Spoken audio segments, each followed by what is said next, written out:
ഞാൻ ഒരുപാട് ഈ സുന്നികളെ പരിപാടിയിൽ പങ്കെടുത്തതിനേക്കാളും കൂടുതൽ പങ്കെടുത്തത് മുജാഹിദ് പ്രസ്ഥാനത്തിന്റെ വേദികളിലും അവരുടെ സമ്മേളനത്തിലും പങ്കെടുത്തിട്ടുണ്ട്. അവരുടെ ക്ലാസ്സുകളിലൊക്കെ ഖുർആൻ ക്ലാസ്സിൽ പങ്കെടുത്തിട്ടുണ്ട്. ഇതിലൊക്കെ ഞാൻ ചോദ്യം ചോദിക്കാറുണ്ട്. ഇതുമാതിരി അങ്ങനെ ചോദിച്ചുകൊണ്ടാണ് ഞാൻ സുന്നിയായത്. ഞാൻ അത് ഈ അവസരം തരികയാണെന്നുണ്ടെങ്കിൽ ഈ ചോദ്യത്തിന്റെ മറുപടിക്ക് മുന്നേ ഒരു 5 മിനിറ്റ് ഞാൻ വിശദീകരിക്കാൻ നിങ്ങൾ അനുവദിക്കുകയാണെങ്കിൽ ഞാനത് പറയാം. പറഞ്ഞൂടെ? അതായത് പറയാം, പക്ഷെ ഏത് സമയത്തും വഹാബികൾ വന്ന മൈക്ക കൊടുക്കണം. തീർച്ചയായും കൊടുക്കും. സഹോദരന്മാരെ, ഞാൻ ഒരു സുന്നി കുടുംബത്തിൽ ജനിച്ച ആളാണ്. ചോലയിൽ ഉമ്മർ. ഇവിടുത്തെ നാട്ടുകാർക്ക് അറിയണമെങ്കിൽ പള്ളിയും താത്താന്റെ ഉമ്മർ എന്ന് പറയണം. അപ്പൊ അറിയും. അദ്ദേഹത്തിന്റെ മകനായി ജനിച്ച ആളാണ്. സുന്നിയാണ്, സുന്നി തറവാടാണ്. വേറെയും എനിക്ക് സഹോദരങ്ങളുണ്ട്. അതിൽ ഞാനും എന്റെ അനുജൻ, എന്റെ അത്ര ഒരു മുജാഹിസം പോരാന്, എന്നാലും അവിടെ പള്ളിയിനോട് കൂടെ ബന്ധപ്പെടുന്ന ആളാണ്. പിന്നെ ഞാൻ എടവണ്ണ യത്തീങ്ങാനയിൽ പഠിച്ച ഒരാളാണ്. അതിന് അവരോട് വളരെയധികം നന്ദിയുണ്ട്, ആദരവുണ്ട്. അള്ളാഹു തആല അവർ ഉദ്ദേശിച്ച ആ ഉദ്ദേശത്തിന് അള്ളാഹു പ്രതിഫലം കൊടുക്കട്ടെ. അവരെ ചോറ് നിന്ന് കണ്ട് തന്നെ അവരെ വിമർശിക്കാന്നൊക്കെ പറയുന്ന ആളുകൾ ഉണ്ടാകും. ഓൽക്ക് ഹിദായത്ത് കൊടുക്കട്ടെ എന്നാണ് നമ്മൾ വിചാരിക്കുന്നത്. ആയിക്കോട്ടെ, എന്നാ അങ്ങനെ തന്നെ. അപ്പോൾ ഇവിടുന്ന് യത്തീങ്ങാനയിൽ പഠിച്ച് കുറെ കാലം അവിടെ നിന്ന് 4-5 കൊല്ലം പഠിച്ച് ഇവിടെ മമ്പാട് വന്ന് സാധാരണക്കാരനായി ജീവിച്ച് തൊഴിൽ ചെയ്ത് അങ്ങനെ അവരുടെ പള്ളിയുമായി ബന്ധപ്പെട്ട് അവരുടെ കുത്തബകൾ പ്രഭാഷണങ്ങൾ കേട്ട് അവർ ഇന്ന് വരെ പ്രസംഗിച്ച പ്രഭാഷണങ്ങളിൽ പറയുന്നത്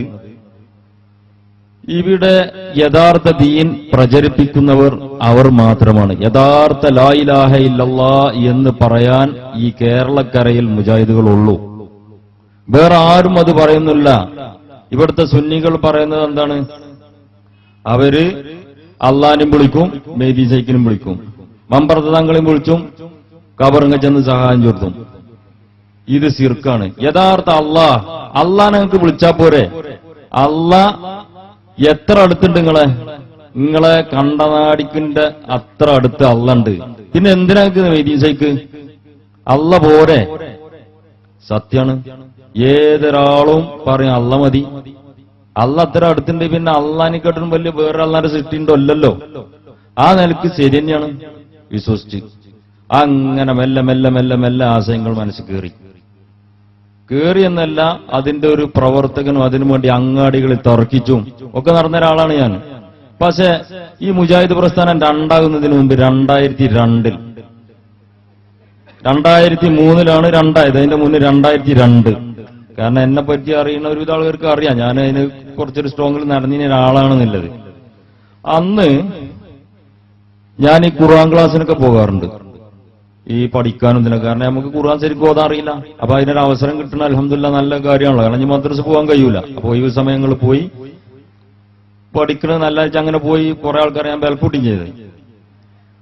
അപ്പൊ കുറെ കാര്യങ്ങളിൽ കുറെ വിഷയങ്ങൾ കേൾക്കുമ്പോൾ ഞാൻ മൗലവിനോട് ചോദിക്കാറുണ്ട് സംശയങ്ങൾ, മറുപടി നൽകും. അങ്ങനെ ഇരിക്കെ ഞാൻ ഈ ജിന്ന് പിശാച്ച് ശൈത്താന് ഈ ഒരു വിഷയത്തില് ഞാൻ മൗലവിനോട് ചോദിച്ചു, അല്ല മൗലവി സിഹിറില്ലേ? ആ സിഹിറുണ്ട്. അപ്പൊ ചെയ്താ പറ്റുമോ? ബീദിനില്ല, അള്ളാഹു തആല ഉദ്ദേശിച്ചാ പറ്റും. അല്ല അങ്ങനെയാണെന്നുണ്ടെങ്കിൽ ഒരാൾക്ക് സിഹിർ പറ്റി, അപ്പൊ നമ്മളെന്താ ചെയ്യാം? അപ്പൊ നമ്മള് ഖൈറു സർറു അള്ളാന്റെ നിന്നാണ്. അള്ളാഹ് കൊടുത്തതാർക്കും തടുക്കാൻ കഴിയൂല, തടുത്തേറ്റാർക്കും വാങ്ങാനും കഴിയൂല. അപ്പൊ നമ്മൾ എന്ത് ചെയ്യാം? മുഅ്മിൻ എന്ന നിലക്ക് അള്ളാന്റെ പരീക്ഷണം സഹിച്ച് ജീവിച്ച അടങ്ങാറായി മരിച്ച അതിന് പ്രതിവിധി ഇല്ലേ? നമ്മൾ പ്രതിവിധി പറഞ്ഞപ്പോ മൂല്യാരത്തേക്ക് പോണ്ടേ? മുസ്ലിം അത് സിർക്കല്ലേ? മന്ത്രിച്ചു ഓതുന്നത് തെറ്റ്, സിർക്ക്. അല്ല വേറെ എന്തേലും മാർഗങ്ങൾ ചെയ്ത് തെറ്റ്.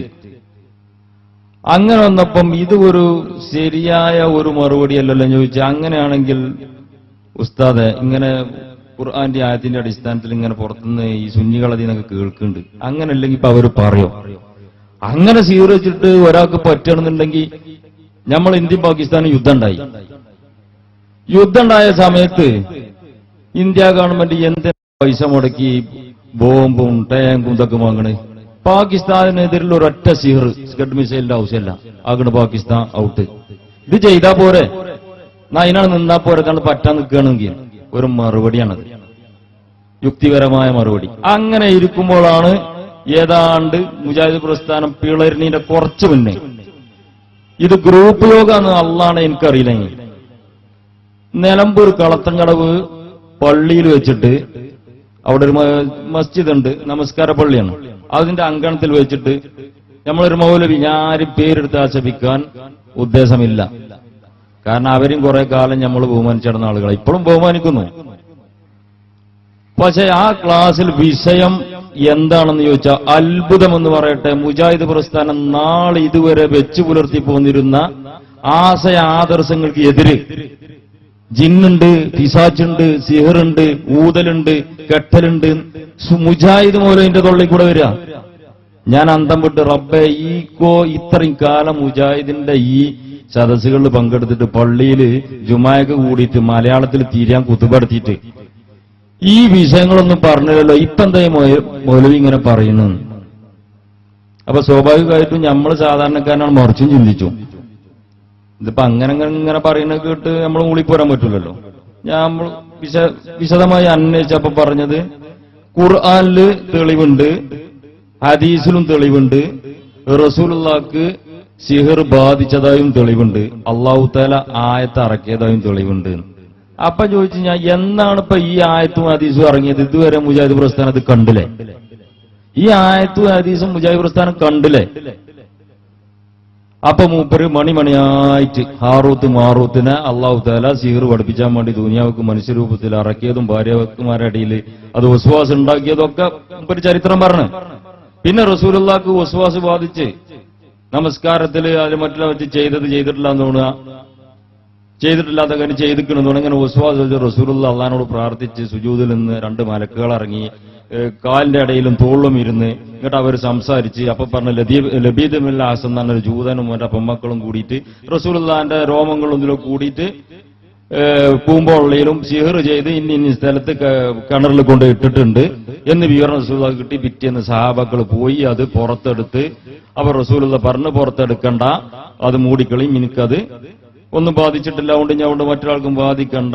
അങ്ങനെ 11 ആയത്തിറക്കി 11 കെട്ട കെട്ടിനിന്ന് പറഞ്ഞു. 11 ആയത്തിറക്കി ആ കെട്ടുന്ന് അല്ലാഹു തആല റസൂലിനെ മോചിപ്പിച്ച് അതാണ് സിഹറിന് തെളിവെന്നും പറഞ്ഞു.